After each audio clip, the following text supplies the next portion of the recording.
You're pushing us to the limit. And what do I mean by that? You're asking us to talk about history, the history of the South. This is in Georgia. What happened in Georgia? There were savages in Georgia. It was the ancestors of the white right-wingers. They were absolute savages. They murdered people, they lynched people, they raped people, they enslaved people. They took babies from their mothers and sold them as property. You want to talk about savages? Your ancestors were the biggest savages the world has ever seen. And so don't you dare call a black man a savage after you murdered him. Don't you dare do that. I'm so sick of African Americans being called violent when the world's worst violence was done to them, not by them, to them, not by them. For God's sake, you want to do racist stereotypes?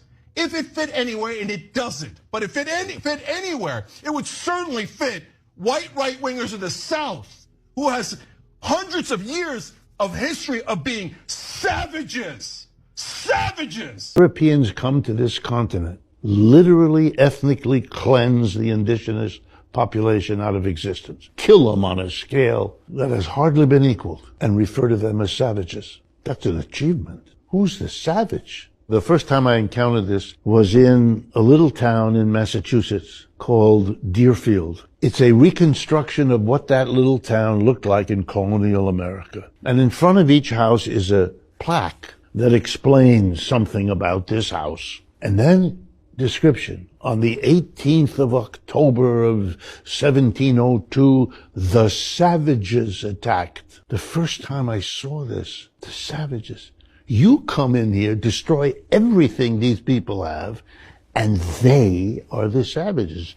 That's an interesting move. It is. You know? I hadn't thought of that before. Is there a reason they don't teach us that black people built the pyramids and we had mummies buried in gold? If I'm a savage looking for my next meal, looking for an animal to eat, I'm not worried about burying my ancestors in gold. That's something that only a high-class people got time to even do. We was not looking for our next animal to kill. We was not each other and being savages. We were intelligent, high-vibrational gods. Middle Passage, white people. Slavery, white people. Jim Crow, white people. Lynchings, white people. Trail of Tears, white people. Wounded Knee, white people. Asian internment camps, white people. The vast majority of gun violence, white people. You see a trend? January 6th, white people. Ahmaud Arbery, 3 white guys. I'm hearing a lot about black fatigue recently, and I want to talk about it, but I can't do it here at home. We gotta go on a trip.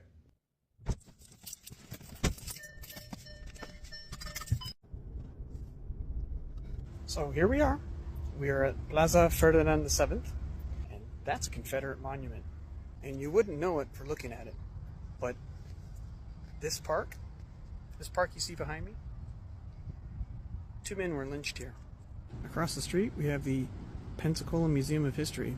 And there's a little sign right over there remembering votes for women, and that somebody spoke here. And despite how beautiful this park looks, calm and serene, 2 men hung from lampposts. Not these ones, because the lampposts have changed since their deaths. There are all kinds of signs and monuments at this park. We have the excavation of a British fort, map of downtown Pensacola, statue dedicated to President Jackson, plaques commemorating a trail, big old cannons pointing to nothing, fun signs on the trash can to remind people to throw away their trash, dance moves, but absolutely nothing commemorating the deaths that happened here. Oh, but Ben, that happened so long ago. Tell that to this guy. His aunt, Lily Davis, was unalived by somebody. And the man that they captured, Leander Shaw, never saw his day in court. Why? Because he was dragged here to this park and hung from one of the lampposts. That woman's niece was also here, even though this happened over 100 years ago. Her niece and nephew were here protesting. What were they protesting? They were protesting that the Equal Justice Initiative was collecting soil from the location of every lynching in the United States, including here in Pensacola. The organizers of that event allowed them to put up a photo of Miss Davis and light a candle in her memory. But despite the fact that Leander Shaw never saw a day of court, they still think he was guilty. we have no idea if he did this or not. So all of you out there complaining about black fatigue, I'm tired of this kind of shit.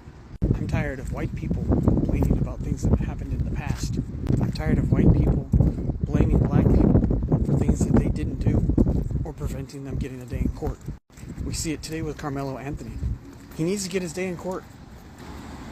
So many white people, especially on this app, they just want to call him guilty and be done with it. Where just a few decades ago, they'd have had no problem collecting a posse so that afterwards they can celebrate. Whiskey for my men and beer for my horses. I really wish people who look like me could remember the words of a wise woman who once said, you should be happy that black people are looking for equality and not revenge. I hope you all have a good day. The fact that some of these white folks will still see videos like this and still act and turn a blind eye to it and still go ahead to still keep labeling black people that they are the problem, they are the one that commits most crime, they are the one that commits most of the pew, they are the one that don't want any settlements at all, they are the one that always getting guilty conscience, blah blah blah, they are the one that is acting victim. It's quite crazy to me, because these are some of these white men also understanding the struggles that black Americans have literally been through. And I want to say credit to every single creator, because it is not easy for you to know the truth and come out here to say the truth. Hello guys, welcome back to the channel. My name is Sonia. Subscribe, like, comment and share. Credit to the original creators of every single clips and stitches we have in our today's episode. I want to say a very big thank you to every single one of you liking, commenting, sharing, dropping super thanks, also joining my membership. I do not take you guys for granted. You guys are absolutely the best. And yes guys, with that being said, let's dive right into this video. I'll be back with commentaries. If you're hearing my baby's voice in the background, please pardon us, okay? Right now our nanny is not around. Anyways, let's dive right into this video and I'll be back. Whites fear violence from us. We do not have a history of killing white people. White people have a history of killing us. See? And what you fear, may I say this, sir? What you fear, and it's a deep guilt thing that white folks suffer. You are afraid that if we ever come to power, we will do to you and your fathers what you and your people have done to us. And I think you are judging us by the state of your own mind, and that is not necessarily the mind of black people. White supremacists be like, we was conquerors and slave owners and shit. No, your ancestors were illiterate cousin fucking farmers. And the people who you claim to be descended from were also cousin fucking savages that reaped havoc across the world for economic gain. And most pathetically of all, here you are in the 21st century espousing the beliefs of racial hierarchy. You're a modern working class person under the delusions of fraudulent 18th century science. That is genuinely so fucking pathetic. Let's talk about this story out of South Africa, because it says everything about hypocrisy and white supremacy. A white farm owner and his workers are on trial for allegedly murdering two black women. Women who were unarmed, women who were simply collecting old dairy products. And after they allegedly murdered them, they fed their bodies to pigs. Think about that for a second. They fed their bodies, human beings, to animals. The part that pisses me off the most with this is these are the same kind of people who look at black folks in Africa or America or anywhere else and call us savages. But tell me this, what is more savage than shooting two hungry women and then treating their bodies like trash? What's more barbaric than covering it up by feeding their bodies to animals? This isn't just a crime.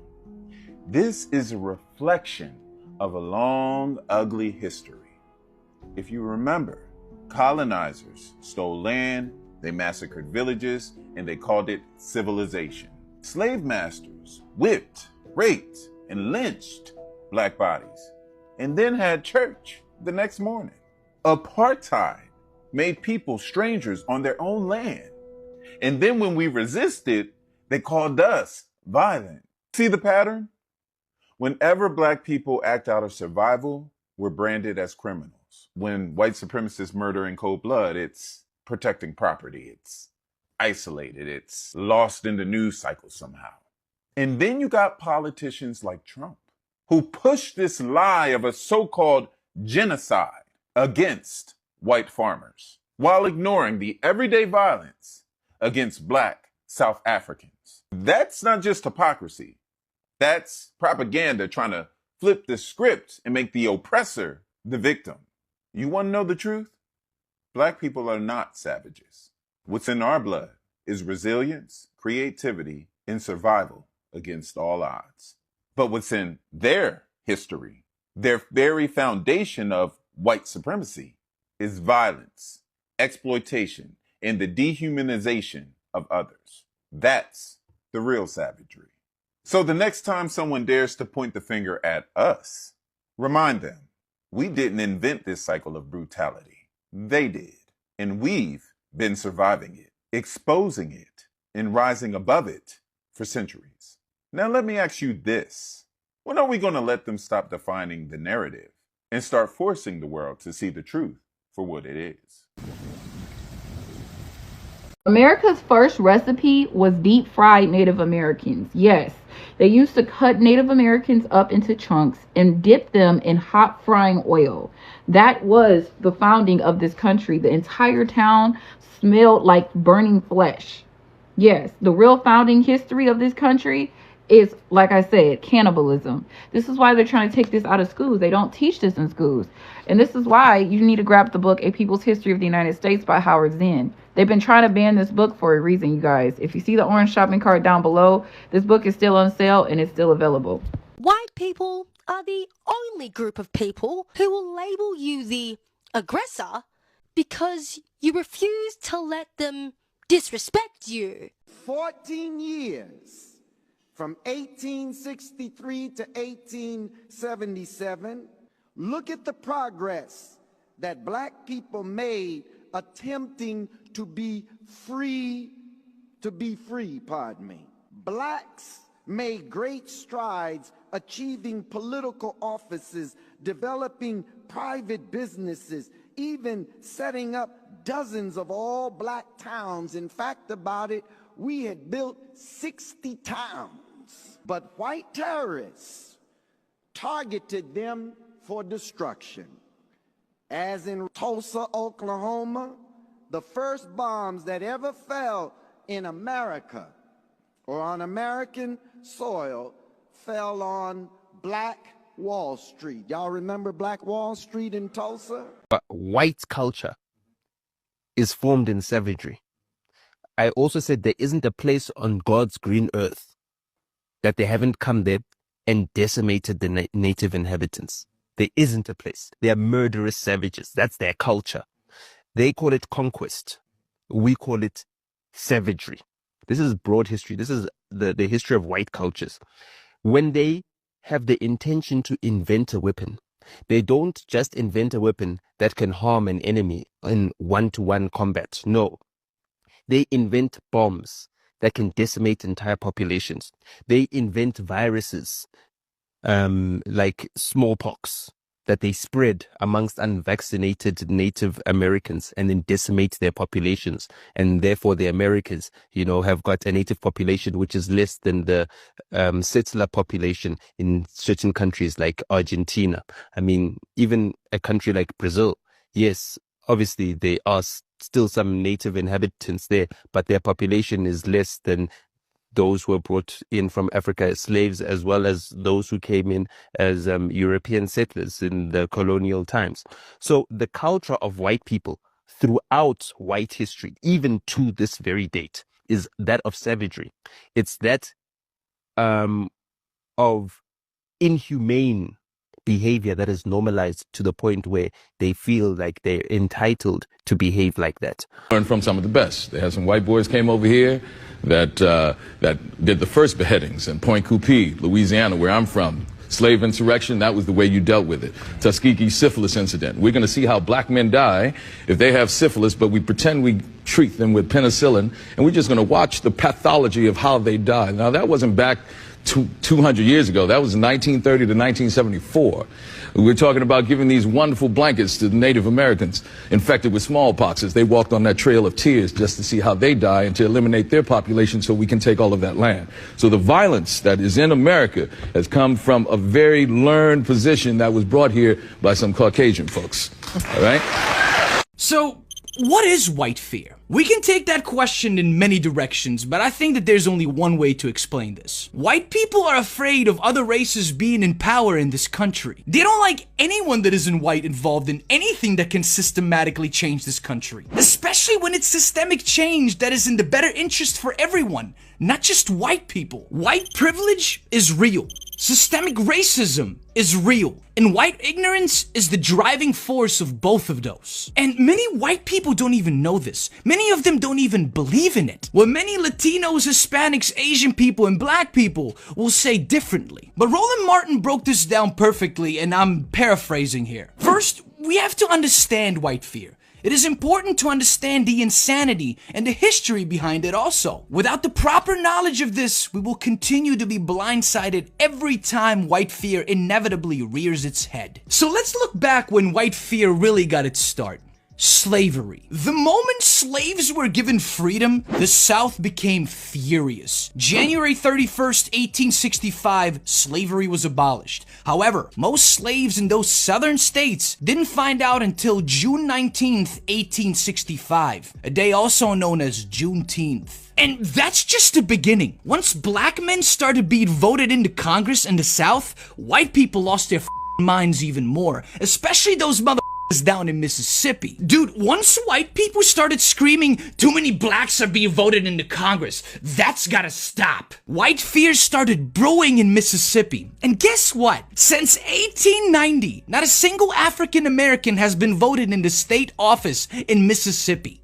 Since 1890. But wait, there's more. Tulsa, Oklahoma, 1921. White fear embedded its ugly head into the section of the town known as Black Wall Street. Black folks had everything there. It was one of the most prosperous African American communities in the United States. Seeing black people succeed? Well, y'all know that don't fly with white mother.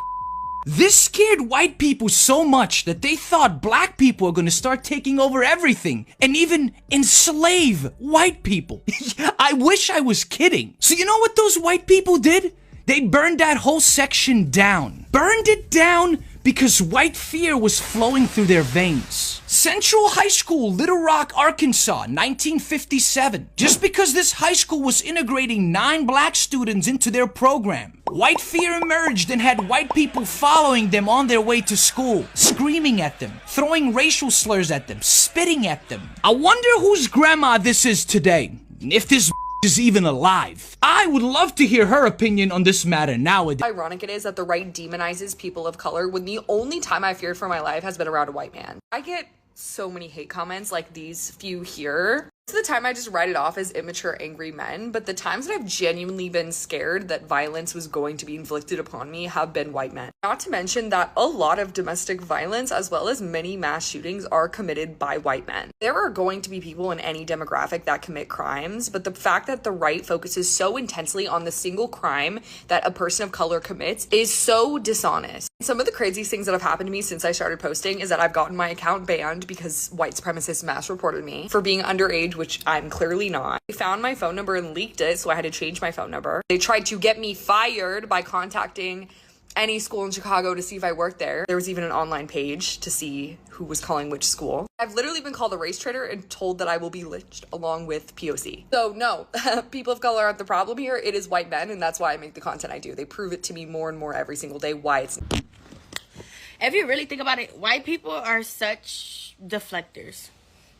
You guys literally tried to put the stigma and the notation on us that we're the aggressors, we're just violent, and I don't know, like we're just ready to kill everything we see, when it was y'all. Only in your history are you guys the savages. None in our history does it say that we created or started genocides, or we removed cultures from their country and took them to a whole different nation against their will. enslaved. I don't think black people was killing others because they were Jews. I don't think black people removed Native Americans from their land. I don't know. This is just history that I'm talking about. It's just like, please live comfortably in y'all skin, which y'all already do. But please just stop trying to put that persona on us, that we're just these negative people that's just ready to be violent, when it's really you guys. In every era, in every generation, you guys choose violence. It doesn't matter. In every scenario. In every scenario. I have nothing against whites, but I am all for black, if that makes sense. Take that what you will. White People and Cannibalism Part 4. So, as you guys know, we've been on this journey together, learning about how white people just were munching on people for like the longest time ever, apparently. So we've already talked about medical cannibalism with the mummies, just as a brief recap, and that's why the mummies are so rare. And we're talking about cannibalism during and after slavery now. So, basically, the word picnic, which is now just really disgusting to me, and I'm never going to use it again, really. It comes from pick a N-word, and basically what they would do is they would throw these like barbecue parties where everyone would gather outside, sort of like that one famous painting of everyone in the park, if any of my artists out there know what I'm talking about. And there would be like a lineup of people. They would pick one out. They would do a public lynching, and then after they'd publicly lynch the individual, they would barbecue them, and like everyone would take a little piece to eat for some reason. When we look around and we see today in our politics a rich white man telling working class white people that their problem is brown people, we need to understand the historical pedigree of that. That is symbolic of the entire history of race and class politics in America. The history of rich white people telling working class and poor white people that their problem are black and brown people. Beginning in the 1600s, that is what happens. Prior to about 1670 or so, there was no such thing as the white race, at least not recognized as such, called as such. That is not what people of European descent were when they were in Europe. They were English, they were Irish, they were Scottish, they were whatever they were. They were not white. Only in the colonies do we become white, and for a very specific reason, because in those early years of the colonial period, where you had white indentured servants, one level above enslaved themselves, and you had African descended folks, some of them enslaved for life, others indentured servants also in the earliest years of the colonies, those people would often see their interests as being common. They all realized that they were being screwed over by the same landowners, the same elite. They fomented various rebellions, like Bacon's Rebellion in Virginia, others as well. And as a result, the elite in the colonies realized that they had to figure out a way to get the other folks from Europe on their teams. They created this mentality that said, you're now a member of the white race, you're on our team, you're wearing our uniform. Now you're at the end of the bench, you may not get in the game, but you're on our team, you see. So then they start putting white folks, now called, on the slave patrols, right? Didn't really give them any land or any real power except the power to control people of color, which is why folks of color say, and they are right, that modern policing traces to the system of slave patrols and slavery, and we have to be clear on that, because that's the history. Right? Whiteness was created to divide and conquer, to create the notion that even though you might not have much, at least you're not black, at least you're not indigenous, at least you're not Mexican, at least you're not Chinese working on the railroads to build the transcontinental economy. You may not have much, but at least you have, as W.E.B. Du Bois said, the psychological wage of whiteness. And it's a trick that was played during the Civil War era on my people in the South, right? Rich folk, landowners in the South telling poor white folks who didn't own anything that they got to go out and fight to preserve the rich man's property in human beings. Fascinating. Why would you do that? Why would I go fight for your property? Well, because you told me that if I don't, these slaves are going to take my job. No, fool, they got your job. That's the point. If you got to charge $1 a day and you can make them work for free because you own them, guess who got the gig, Jack? Not you. Well, in fact, the system of enslavement was in the long run against the class interest of working class white folks, but they got suckered. Same thing happened in the union movement. You had white labor union folks who didn't want black and brown bodies in their union because it would reduce the professionalism of the craft. No, fool, it'll double the size of your union. And then when you go out on strike, they can't replace your happy ass with the brown folk that you didn't want next to you in the first place. Because when they do replace you with them, then you will blame them, not the elite. See how that works? It's a trick. And it has worked for hundreds of years. It is working on some folk right now. And it is our job to resist that with every fight. Anyways, welcome back, guys, and thank you so much for watching. Hope you guys literally enjoyed every single clip I was able to roll out for you guys. And honestly, when I see white men like this, understanding the histories of Black Americans and then going ahead to expose some hidden truths and hidden facts, I really do appreciate them, because honestly, not every single one of them that even understand the histories of Black Americans can come out to defend Black Americans or say anything good about Black Americans. Honestly, if we are talking about scavengers, we already know who the scavengers are. Just that over time, these people always like to retwist things and make it look like Black Americans or Black people generally are the problem. Why in every single aspect of their life, they went ahead to colonize things that are not their own, reclassify things that are not their own, teach things in school that they're not supposed to teach, try to make religion look somehow different and annoying, while at the end of the day, it is not even like that. If these people can go to the point of using a Black Jesus and replacing him with a white Jesus, I don't think there's anything that these white folks cannot do, or some of these white folks cannot do.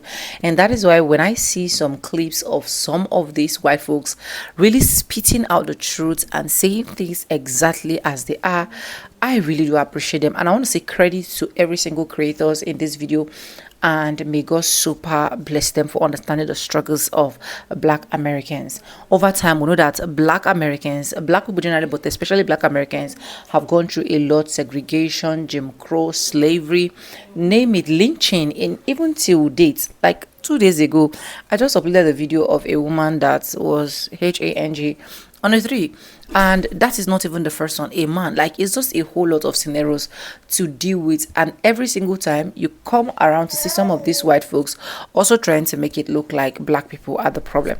Racial profiling, Black people are the one that will literally go through that. Black people are the one that will go to stores without speaking anything, and they will accuse them of stealing, and then they will go ahead and pew them.